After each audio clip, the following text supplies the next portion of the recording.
Hello students, welcome to my channel the Kamal coach. Students, आज हम बात करेंगे यूजिंग एक्सप्रेशन प्रैक्टिकली, है ना। ये बेटा, अभी तक हमने यूजिंग एक्सप्रेशन अलजेब्रा जो रीड किया था। आज हम बात करेंगे स्टूडेंट्स को प्रैक्टिकली कैसे यूज करते हैं। स्टूडेंट्स, हम आपसे बता दें, अगर आपने इन इम्पॉर्टेंट स्टेटमेंट को आपने अच्छे से ढंग से समझ लिया और इनको आप रिवाइज कर लिए, तो आप ये समझ लो कि आज से अलजेब्रा आपकी एकदम 100% आप श्योर हो जाएंगे कि आपको समझ में आ गई। ठीक है। और यहाँ तक कि ये क्वेश्चंस आपके अप टू क्लास 10th में आपको ये क्वेश्चंस बनने लगेंगे। मैं वादा करता हूँ आपसे कि ये क्वेश्चंस आपको अप टू क्लास 10th तक के क्वेश्चन आप सॉल्व कर पाएंगे अगर ये स्टेटमेंट आपको अच्छे समझ में आ गए। देखिए, पहला स्टेटमेंट सान, मतलब ये ध्यान रखना है किस वर्ड्स पे क्या हमें करना होता है, कौन सा ऑपरेशन हमें यूज करना है, ये याद समझना है आपको यहाँ पर। ठीक है ना बेटा। Saanvi has 5 more books other than, मतलब ये हुआ कि सानवी के पास 5 मोर बुक्स अदर, मतलब जब ये आए 5 मोर आए तो आपको जो भी बुक्स मान लिया हमने, एक्स बुक मान लिया, तो आपको उसमें ऐड करना होगा। ठीक है भाई। अगर कहा जाए यंगर, मान लिया आप किसी से छोटे हैं, यंगर हैं, तो आपको उसके साथ आपको सब्ट्रैक्ट करना होगा। सपोज हमने कहा कि ये राजेश है ना, और ये कोई एक और लड़का है। अगर ये इससे यंगर है 3 इयर्स, हमने कहा ये जो है ए स्टूडेंट्स बी से कितना छोटा है, 3 इयर्स, मतलब यंगर है, तो आप सब्ट्रैक्ट कर देंगे। ठीक है ना। ट्वाइस का मतलब क्या होता है? ट्वाइस का मतलब होता है उसमें मल्टीप्लाई, 2 से मल्टीप्लाई करना। ट्वाइस एज ओल्ड, जहाँ ट्वाइस एज ओल्ड आए, मतलब जिसके लिए बोला जाए तो उसी की एज में आपको ट्वाइस कर देना होता है। ठीक है ना। हाउ ओल्ड विल राजू, देखो ध्यान से, how old will Raju be 5 years from now, ये वर्ड पकड़ना है आपको, फ्रॉम नाउ वाला। अगर फ्रॉम नाउ आए तो आपको उसकी एज में 5, जितना भी कहे 5 10, उसको ऐड करना होता है। फ्रॉम नाउ यानी, ठीक है, आए तो आपको ऐड करना होता है। ये कुछ वर्ड्स और हैं। अगर एगो वर्ड आए तो आपको सब्ट्रैक्ट करना है। ध्यान समझ लो अच्छे से, अगर एगो वर्ड आए तो सब्ट्रैक्ट करना है। बिफोर आए तो भी सब्ट्रैक्ट करना है। आफ्टर अगर वर्ड यूज किया जाए, आफ्टर 6 इयर्स इस तरह से, तो आपको ऐड करना है। ये सबसे इंपॉर्टेंट है, हेंस नाउ, यहाँ भी आपको ऐड करना है। अगर हमने कहा कि ऋषभ इज हेंस नाउ, ठीक है ना, तो आपको ऐड करना है। अगर बैक कहें, बैक 3 इयर्स, तो आपको सब्ट्रैक्ट करना है। लेस देन कहें तो आपको पता ही है सब्ट्रैक्ट होगा। ग्रेटर देन कहें तो आपको ऐड। एक ये सबसे इंपॉर्टेंट बात ये है ना, कि Chinki 3 times age of Rishabh, Chinki 3 times age of Rishabh, तो आपको यहाँ पर उसका मल्टीप्लाई करना होता है। जितने टाइम्स का है, 2 टाइम 3 टाइम, तो उसकी एज में उतने टाइम्स का मल्टीप्लाई करना होता है। ठीक है। तो ये बेटा थे आपके स्टेटमेंट, जो आपको बहुत ही अच्छे से, आपको एक बार और दिखा देता हूँ, आपको अच्छे से इनको रिवाइज करना है और आपको लर्न करना है, क्योंकि यही वर्ड्स आपके कमाल के होंगे जो आपको काम देंगे आगे। ठीक है भाई, चलिए चलते हैं। अब देखते हैं एक्सरसाइज 11.4। ठीक है भाई। 11.4 में क्या स्टूडेंट्स कह रहा है, answer the followings, take Sarita present age to be Y. अगर सरिता की एज वाई ईयर्स है, ध्यान समझ लो अच्छे से, बिल्कुल ध्यान समझ लो। अगर सरिता की एज 5 इयर्स है, तो अब आपको इनकी आंसर देना है। What will be her age 5 years from now. From now हमने क्या कहा, अभी देखो ध्यान से, देखो जल्दी ध्यान से। फ्रॉम नाउ, ये देखिए स्टेट नंबर 4, फ्रॉम नाउ क्या करना है आपको, ऐड करना है। ठीक, समझ में आ गया ना आपको कैसे करना है। तो ये बहुत कमाल के स्टेटमेंट है जो हमें लिख रखा है आपको। ठीक है। तो कह रहा है फ्रॉम नाउ, मतलब किसके, 5, किसकी एज में, इसकी एज में, तो क्या कर देंगे, इसकी एज में हमें 5 इयर्स ऐड करना है। तो आप देख लीजिए, देख पा रहे होंगे आप। लेट सरिता प्रेजेंट एज, हमने इसको वाई मानना है ना, क्योंकि वाई दिया है कितना, 5 इयर्स फ्रॉम नाउ, क्या करना है, वाई प्लस 5। ठीक है।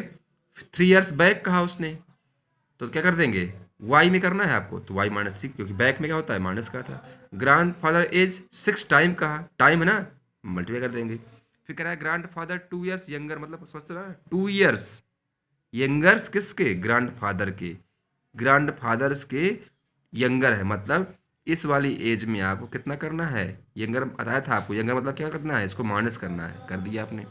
फिर फादर एज, फादर एज कह रहा है कि यहाँ पे दिखाते हैं सेंटेंस पहले क्या है उसको बोलते हैं आपको। सरिता फादर एज 5 years मोर, मोर आया मतलब 5 को ऐड करना है। 3 times सरिता एज, किसकी एज का? सरिता। सरिता कितनी है हमारी? वाई है, देख लो वाई है। तो 3y और ऐड कितना करना है मुझे? 5, क्योंकि मोर आया ना तो ऐड करेंगे, टाइम्स आया तो इसे मल्टीप्लाई करेंगे किसकी एज में? सरिता की एज में। तो 3y+5। आप देखो अच्छे से ध्यान से, 3y+5, ठीक है। अब क्वेश्चन नंबर सेकंड कह रहा है कि भाई एक रेक्टेंगुलर आपका हॉल है, ये हॉल है, तो हॉल समझते हैं ये लेंथ होती है, ब्रेथ होती है। तो अगर रेक्टेंगुलर हॉल की आपको ब्रेथ दी जाए, क्या दी जाए? ब्रेथ दी जाए, और उसमें कहा गया है कि जो लेंथ है ब्रेथ से, ब्रेथ का 3 टाइम और लेस देन 4 है। ब्रेथ की जो ये लेंथ है हमारी, ब्रेथ की 3 टाइम में से 4 लेस देन है। तो भाई पहले 3 टाइम्स करेंगे और बाद में माइनस कर दिया हमने, ठीक है ना। इस तरह से आपको सॉल्व करना है आपकी नोटबुक में, तो ये आपके एग्जाम्स के लिए बहुत हेल्प करेगा, ठीक है भाई। आगे बढ़ते हैं, क्वेश्चन नंबर सी। देखो करा ये करेक्ट, ये इस तरह से एक बॉक्स है बेटा। तो ये आप पता होना चाहिए, एल होती है, बी होती है, एच होती है, ठीक है। क्वेश्चन में दिया हुआ है कि हाइट इसकी एच दिया हुआ है, हाइट क्या दी है इसकी? एच दी है। तो कह रहा है जो जो लेंथ है वो हाइट की 5 टाइम्स है। तो भाई हाइट की 5 टाइम मतलब कितना हुआ? हाइट का 5 मल्टीप्लाई करना होगा। और फिर कहा है कि जो विड्थ है वो हाइट की 5 टाइम्स है, हाइट की जो विड्थ है हमारी, हाइट की 5 टाइम्स से 10 लेस है। लेस समझते हो ना? 5 टाइम कहे तो मल्टीप्लाई और लेस कहे तो माइनस, तो 5h-10। ओके, नंबर डी समझते हैं। ये एक अच्छा क्वेश्चन है, इसको पहले बुक समझते हैं। Meena, Beena and Leena are climbing the step to the hill top. Okay, मतलब 3 ये लड़कियां हैं जो हिल पे चढ़ना चाह रही हैं। Meena is at step S, अगर मीना एस स्टेप मतलब 7वें 8वें कहीं होगी भाई आपकी, अगर मीना का स्टेप कौन सा है? एस हो, और बीना इज 8 स्टेप अहीड, समझते हो क्या होता है? आगे हो, ठीक है। लीना 7 स्टेप क्या है? बिहाइंड, किसके? मीना के। अगर बीना जो है 8 स्टेप आगे हो, 8 सीढ़ियाँ आगे हो, किसके? मीना के। ये मान लो मीना है तुम्हारी, ठीक है। और ये कौन है? ये बीना है। ये 8 स्टेप इससे आगे है और ये 7 स्टेप पीछे है ये, ठीक है ना, इस तरह से। अच्छा, वेयर आर वीना और मीना, अब पूछा उसने बीना और मीना है कहाँ पर। अच्छा, the total number of step, total number of step to hill top is 10 less than 4 times of Meena has reached. ध्यान से देखो, पहले इसने क्या कहा है? The total number of step to hill top is 10 less than, मतलब 10 कम होगा। 4 टाइम्स किसके? मीना के। तो मीना कितना है भाई? 4। तो 4s कितना करना है? Minus 4s-10। अब देखो तो समझाते हैं इसको अच्छे से, यहाँ देखिए अच्छे से। ये हमने हिल बना रखा है, देखो ये मीना है, ये बीना है, 8 स्टेप इसके आगे है, ये एस 7 स्टेप पीछे है, ठीक है। तो भाई टोटल कितना होगा? उसने कहा है कि 4 टाइम और 10 कम है जितने पूरे हिल है इसमें, ठीक है। तो बीना कितना होगा? भाई बीना देख लो आप, मीना से कितने आगे है? 8 स्टेप तो आगे है, तो क्या होगा? प्लस करना पड़ेगा, तो s+8। और लीना कितना है भाई? इससे 7 स्टेप बिहाइंड है, मतलब पीछे है, तो s-7 कर देंगे, ठीक है।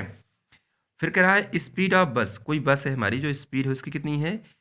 1 किलोमीटर में जाती है v मीटर।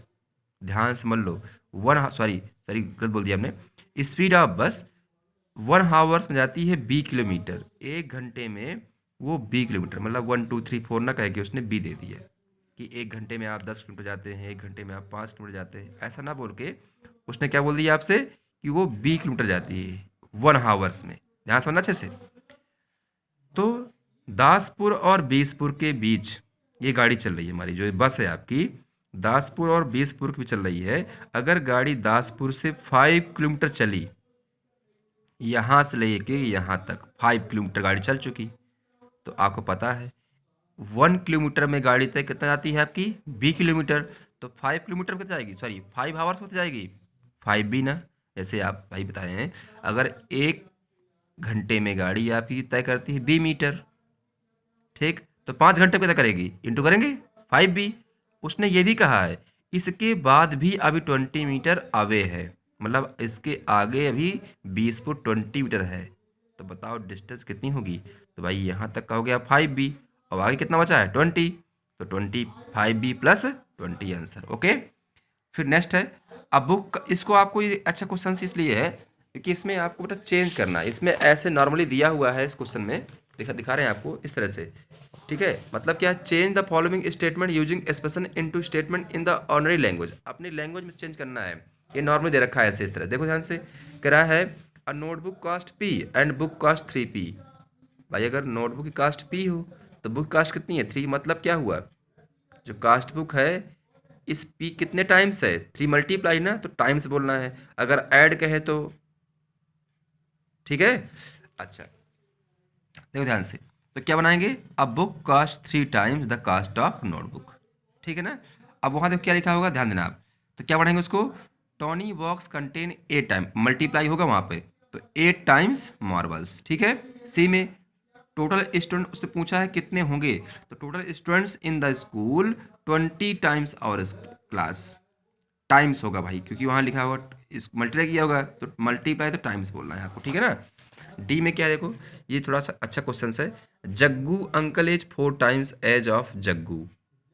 जो जग्गू के अंकल हैं, कौन है जग्गू के जो अंकल हैं, उनकी जो एज है जग्गू के एज की 4 टाइम्स है, ठीक। फिर अगला है, aunt 3 years younger age the Jaggu uncle, मतलब जो आंटी है वो जग्गू से कितना है, जग्गू अंकल से कितनी छोटी है वो, 3 ईयर्स छोटी है ना बात सही। जो आंटी है किसकी, जग्गू की, ध्यान दो, जग्गू की आंटी जग्गू के अंकल से 3 ईयर छोटी है, तो क्या कहेंगे इसको, aunt 3 years younger age of Jaggu uncle, ठीक है, अंकल की आंटी है ना। चलो E number, total dots of 5 times the number of row, मतलब ये हुआ कि उस रो में कितने डॉट्स बनाए आपने, कितने बनाए हैं 5 टाइम्स, तो क्या करेंगे total dots 5 times the number of row. Okay, friends, thank you watching for my channel and please subscribe my channel.